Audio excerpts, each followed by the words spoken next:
నమస్కారం. శ్రీ శివాయ గురవే నమః. దుర్గే స్మృతాహరసి భీతిమశేష జంతో స్వస్థై స్మృతా మతిమతీవ శుభాం దదాసి దారిద్ర్య దుఃఖ భయహారిణి కాత్వదన్య సర్వోపకారకరణాయ సదార్ద్రచిత్త నారాయణం నమస్కృత్య నరం చైవ నరోత్తమం దేవీం సరస్వతీం వ్యాసం తతో జయం ఉదీరయేత్. మహాభారతం, పరమ పవిత్రమైన మహాభారతంలో చెప్పినటువంటి ఆనాటి నీతి, నేటి సమాజ రీతి అనేటువంటి అంశం మీద మనం చెప్పుకుంటున్నటువంటి ఈ కథా కార్యక్రమంలో ఈరోజు 13వ భాగం మనం నేర్చుకునేటువంటి ప్రయత్నం చేద్దాం. ఇందులో విశేషాలని. ఇది మృత సంజీవిని. పేరేంటండి? చనిపోయినటువంటి వాళ్ళకి బతికించేటువంటిది. దాన్ని మృత సంజీవిని. ఇది ఒక విద్య ఉందండి. ఇప్పుడంటే ఆ విద్య కనుమరుగైపోయింది. కానీ శుక్రాచార్యుడు అని చెప్పి రాక్షసులకి ఒక గురువుగారు ఉన్నారు. ఆయన బ్రాహ్మణుడే. కాకపోతే మిగతా వాళ్ళెవరూ సాధించలేనటువంటి ఒక విద్యను ఆయన సాధించాడు. దాని పేరు మృత సంజీవిని. దేవతలకి రాక్షసులకి ఎప్పుడు యుద్ధం జరుగుతూ ఉంటే దేవతలు చనిపోతుండేవారు, రాక్షసులు కూడా మృతులవుతుండేవారు. కాకపోతే ఈ శుక్రాచార్యుల వారు ఏం చేసేవారంటే చనిపోయినటువంటి రాక్షసుల్ని మళ్ళీ తిరిగి బతికించేవాడు. అందువల్ల రాను లోకంలో రాక్షసుల సంఖ్య పెరిగిపోవటం ప్రారంభించింది, దేవతల సంఖ్య తగ్గిపోవటం ప్రారంభించింది.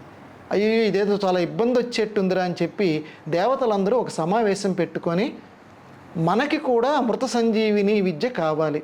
ఎట్లా అంటే బృహస్పతి యొక్క కొడుకు కచుడు అనేటువంటి వాడు ఉన్నాడు. వాడిని పిలిచారు అందరూ. నువ్వు చాలా చక్కటి వాడివి, మంచి విద్య తెలిసినటువంటి వాడివి, ఎవరినైనా ఆకర్షించగలిగినటువంటి గుణం కలిగినటువంటి వాడివి. నువ్వు శుక్రాచార్యుడి వారి దగ్గరికి వెళ్ళి ఆ మృత సంజీవిని విద్య నేర్చుకుని మా దగ్గరికి రా, మేము కూడా ఎవరూ యుద్ధంలో చనిపోకుండా ఉంటాము వాళ్ళలాగే అని దేవతలందరూ ఆ కచుడిని అడిగారు. అయ్యా, లోకానికి ఉపకారం జరిగితే అలాంటి పని చేయటం కంటే ప్రత్యేకంగా చెప్పదగింది ఏముంది, నేను తప్పనిసరిగా చేస్తాను అని కచుడు బయలుదేరి వెళ్ళిపోయాడు. శుక్రాచార్యుల వారికి నమస్కారం చేశాడు. ఎవరెవిరా నువ్వు అన్నాడు. అబద్ధం ఆడలేదండి, నేను దేవతల గురువు అయినటువంటి బృహస్పతి యొక్క కుమారుణ్ణి అని చెప్పాడు. చెప్పిన వెంటనే మరి శుక్రాచార్యులు ఈనాటి కాలంలో అయితే ఏమనాలండి, మన శత్రువు యొక్క కుమారుడు అని అంటే ఎవరైనా పక్కకు చూడాలి కదా. ఎందుకు వచ్చావురా అంటే మీ దగ్గర విద్య నేర్చుకుందామని వచ్చానండి అన్నాడు. మరి శత్రువు యొక్క కుమారుడు విద్య నేర్చుకోవటానికి వచ్చాడు అని అంటే ఏమని చెప్పాలండి? వెళ్ళిపోరా అని చెప్పాలి. కానీ శుక్రాచార్యుల వారు వెళ్ళమనలేదండి, నేర్చుకోరా అన్నాడు. అంటే ఈనాటి గురువులు కూడా నేర్చుకోవాల్సింది ఏంటంటే, వాడు ఎటువంటి వాడైనా సరే, వాడు మన శత్రువర్గంలో ఉన్నవాడైనా సరే, వాడు ఏదైనా చదువుకుంటాను, ఈ విషయం ఏమిటో చెప్పండి అని వస్తే శుభ్రంగా తనకు తెలిసింది చెప్పాలి. అది ఈ కథ ఈనాటి సమాజానికి చెప్తున్నటువంటి నీతి. సరే, ఈయనకి శుశ్రూష చేయటం ప్రారంభించాడు. ఆయన శుక్రాచార్యుల వారి దగ్గర కొంతమంది రాక్షస శిష్యులు కూడా ఉన్నారు. వాళ్ళతో పాటు కచుడు కూడా చదువుకుంటున్నాడు. అంటే మృత సంజీవిని విద్య ఒక్కటే కాదు, మిగతా చదువులు చదువుకుంటున్నాడు. వీళ్ళందరూ, ఈ మిగతా శిష్యులందరూ కచుడి మీద కొంచెం ఈర్ష్యపడ్డారు. ఎందుకనంటే కచుడు వెంటనే గురువుగారు ఏం పాఠం చెప్తే వెంటనే అప్పచెప్పేసేవాడు. గురువుగారికి సాధారణంగా ప్రేమ ఉంటుంది. ఎవడు బాగా చదువుకుంటే వాడి మీద కొంచెం ఇష్టం ఉంటుంది కదా. శుక్రాచార్యుల వారికి ఈ కచుడు అంటే మిగతా వాళ్ళకంటే కొంచెం పిసరు ఎక్కువ ఇష్టం ఉండేది. ఇది భరించలేకపోయారు. ఎవడో దేవతల కొడుకు, వాడు మనకంటే ఎక్కువ స్థానం సంపాదించాడు గురువుగారి మనస్సులో అని చెప్పి, ఒరే వీడిని ఉండనివ్వకూడదు. చూడండి, ఈనాటి సమాజం లెక్కే. అప్పటి సమాజం ఇప్పుడు సమాజం ఒకటేనండి. వీడిని ఉండనివ్వకూడదు అని చెప్పి అరణ్యానికి వెళ్ళేవారండి శిష్యులందరూ కలిసి. అలా వెళ్తూ వీడిని చంపేసేసారు. చంపేసేసి ఇక వాడితోటి వీడి గొడవ అయిపోయిందని చెప్పి ఇంటికి తిరిగి వచ్చారు. దేవయాని అని చెప్పి ఈ శుక్రాచార్యుల వారి యొక్క కుమార్తె, ఆ అమ్మాయి కచుడు అంటే ఇష్టపడేది. అందువల్ల సాయంత్రం అయిపోయింది, ఇంకా కచుడు రాలేదు నాన్నగారు అంది. వస్తాళ్లే, మిగతా వాళ్ళందరూ వచ్చారు, కచుడు రాలేదు అడవి నుంచి అని. రాత్రి అయింది, రాలేదు. ఎక్కడున్నాడో చూడండి. ఈయనకి దివ్యదృష్టి ఉంది. దివ్యదృష్టి అంటే మూడవ కన్నండి. మనం బొట్టు పెట్టుకుంటాం చూడండి, దాని జ్ఞాననేత్రం. శుక్రాచార్యుల వారు జ్ఞాననేత్రం ద్వారా చూస్తే ఆ రాక్షసులందరూ కలిసి కచుడిని చంపినటువంటి ఆ దృశ్యం ఆయనకు కనపడింది. వారు చంపేసి ఒక మూల పడేసారు ఆ శవాన్ని. వెంటనే దేవయాని కచుడు కోసం చాలా ఇష్టపడుతోందని చెప్పి ఆ కచుడిని ఇక్కడి నుంచే మంత్రం చదివి, ఆ మృత సంజీవిని మంత్రం ఈయనకు వచ్చు కదా, ఆ మంత్రం చదివాడు. అక్కడున్న కచుడు తిరిగి బతికాడు, మళ్ళీ వీళ్ళ దగ్గరికి వచ్చేసాడు. రాక్షస శిష్యులందరూ కూడా, ఒరే మనం చంపితే గురువుగారు మళ్ళీ బతికిస్తున్నాడు, ఒక పని చేద్దామని చెప్పి కచుడిని ఈసారి మళ్ళీ అడవికి పట్టుకొని వెళ్ళారు. స్నేహంగా మాట్లాడుకుంటూ ఏం చేశారంటే వాడిని చంపివేసిన తర్వాత కాల్చేశారు. కాల్చేసి ఆ బూడిదని తీసుకొచ్చి, ఈ శుక్రాచార్యుల వారికి ఒక అలవాటు ఉంది. ఏం అలవాటు అంటే మద్యపానం అలవాటు. ప్రతి మనిషికి ఏవో కొన్ని బలహీనతలు ఉంటాయి కదా, ఆ కళ్ళు తాగటం ఆయనకు అలవాటు.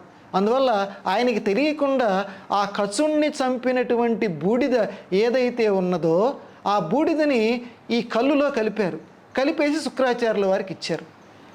ఆ కళ్ళుతో పాటుగా కచుడు కూడా లోపలికి వెళ్ళిపోయాడు. కచుడు యొక్క బూడిద లోపలికి వెళ్ళిపోయింది.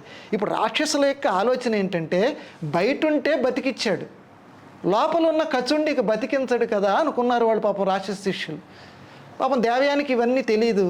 సాయంత్రం అయింది, రాత్రి అయింది, యథాప్రకారంగా కచుడు రాలేదేంటి నాన్నగారు, ఎక్కడున్నాడు అని చూశాడు. మళ్ళీ ఈయన జ్ఞాననేత్రం ఉంది కదా, చూస్తే తను తాగినటువంటి కళ్ళు ద్వారా తన కడుపులోకి చేరాడు. ఇప్పుడు ఎలాగా? లోపల ఉన్నటువంటి వాడిని బతికిచ్చాడు అనుకోండి, బతికిస్తే వాడు బయటకు వచ్చాడంటే పొట్ట చీల్చుకొని వస్తే తను చచ్చిపోతాడు. ఇప్పుడు దీని సమస్యకి పరిష్కారం ఎలాగా? అందుకని కచుడు ఏం చేశాడే, కచుడిని బతికించేటువంటి ఆ సమస్యకి పరిష్కారం చెప్పాలి అనుకొని శుక్రాచార్యుల వారు ఏమనుకున్నాడంటే, లోపల ఉన్నటువంటి కచుడికి మృత సంజీవిని విద్యని నేర్పాడు. చూడండి, తానొకటి తలిస్తే దైవం ఒకటి తలుస్తుందట. అంటే రాక్షసులు చంపాలి అనుకున్నారు, కానీ ఆ కీడే ఆయనకి కచుడికి మేలు చేసింది. కచుడికి బతికించారు, లోపల ఉన్న కచుడిని బతికించి, వరే నువ్వు బయటకు వస్తావు, నేను చచ్చిపోతాను నా పొట్ట తీల్చుకొని, నువ్వు అప్పుడు నన్ను బతికించు అని కచుడికి శుక్రాచార్యుల వారు చెప్పారు. అదే ప్రకారంగా కచుడు విద్య నేర్చుకున్నటువంటి కచుడు అమృత సంజీవిని విద్య నేర్చుకొని బయటకు వచ్చాడు. శుక్రాచార్యుల వారు చనిపోయారు. వెంటనే శుక్రాచార్యుల వారిని తన దగ్గర ఉన్నటువంటి మృత సంజీవిని విద్యతోటి బతికిచ్చాడు. ఇప్పుడు ఇక వచ్చిన పని అయిపోయింది, చదువు అయిపోయింది. అయ్యా నేను బయలుదేరతాను అని గురువుగారి దగ్గర అనుమతి తీసుకున్నాడు. దేవయానికి కూడా చెప్పాడు. సరే గురువుగారు అలాగే అన్నారు. ఆయన దవన ఆయన వెళ్ళిపోయాడు. దేవయానికి చెప్పాడు, వెళ్తుంటే నువ్వెలా వెళ్తావు, నీ మీద నాకు అమితమైనటువంటి ప్రేమ ఉంది.